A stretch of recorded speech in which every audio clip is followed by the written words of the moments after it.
এই মুহূৰ্তত লৈ আহিছে গুৰুত্বপূৰ্ণ খবৰ। ৰাজ্যত বিৰোধী মহাজোঁটত ভাঙোন। অৱশেষত কংগ্ৰেছৰ সৈতে মিত্ৰতা ভংগৰ সম্ভাৱনা বিধায়ক অখিল গগৈৰ।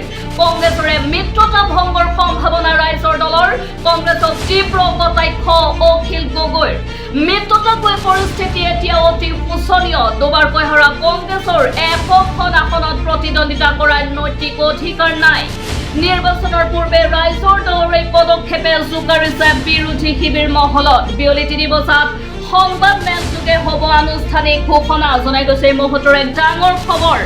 ৰাজ্যত বিৰোধী মহাজোঁটত ভাঙোন। অৱশেষত কংগ্ৰেছৰ সৈতে মিত্ৰতা ভংগৰ সম্ভাৱনা বিধায়ক অখিল গগৈৰ। অৱশেষত কংগ্ৰেছৰ সৈতে ৰাইজৰ দলৰ মিত্ৰতা ভংগৰ সম্ভাৱনা আছে। মিত্ৰতাক লৈ পৰিস্থিতি এতিয়া অতি শোচনীয় অৱস্থাত আছে। মিত্ৰতাক লৈ পৰিস্থিতি। দুবাৰকৈ হৰা কংগ্ৰেছৰ 100খন আসনত প্ৰতিদ্বন্দ্বিতা কৰাৰ নৈতিক অধিকাৰ নাই, এনেদৰে মন্তব্য কৰিছে বিধায়ক অখিল গগৈয়ে। নিৰ্বাচনৰ পূৰ্বে এতিয়া ৰাইজৰ দলৰ এনে পদক্ষেপে জোকাৰিছে বিৰোধী শিবিৰত।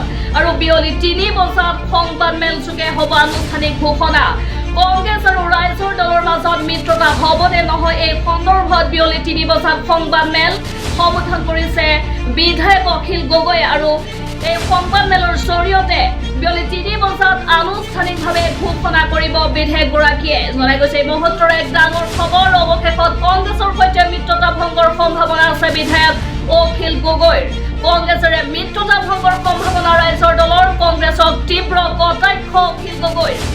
মিত্ৰতাক লৈ পৰিস্থিতি এতিয়া অতি শোচনীয়। দুবাৰকৈ হৰা কংগ্ৰেছৰ 100খন আসনত প্ৰতিদ্বন্দ্বিতা কৰাৰ নৈতিক অধিকাৰ নাই, এনেদৰে মন্তব্য আগবঢ়াইছে বিধায়ক অখিল গগৈয়ে।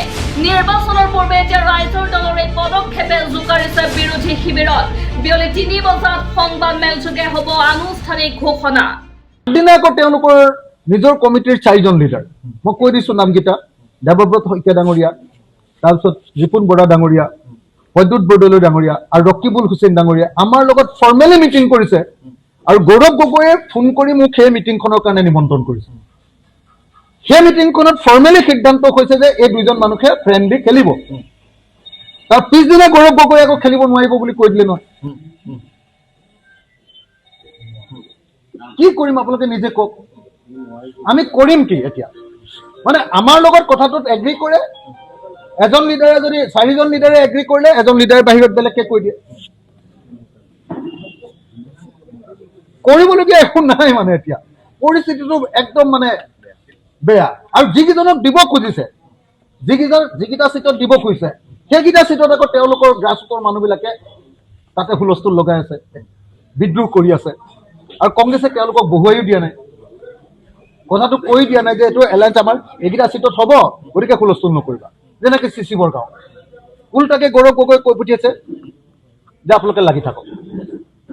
যেনেকে আপোনালোকে ক'লে যে শিৱসাগৰত কৈছে যে শিৱসাগৰ বিধানসভা সমষ্টিটো ইলেকশ্যন খেলিব। আৰে শিৱসাগৰটোতো আমাৰ লগত এগ্ৰী কৰি দিলে। কংগ্ৰেছে যদি এগ্ৰী কৰি দিয়াৰ পাছত তাৰপিছত আকৌ কয় যে শিৱসাগৰটো খেলিব, তেতিয়াহ'লে মই কেনেকে এলায়েন্স কৰিম আপোনালোকে নিজে কওক।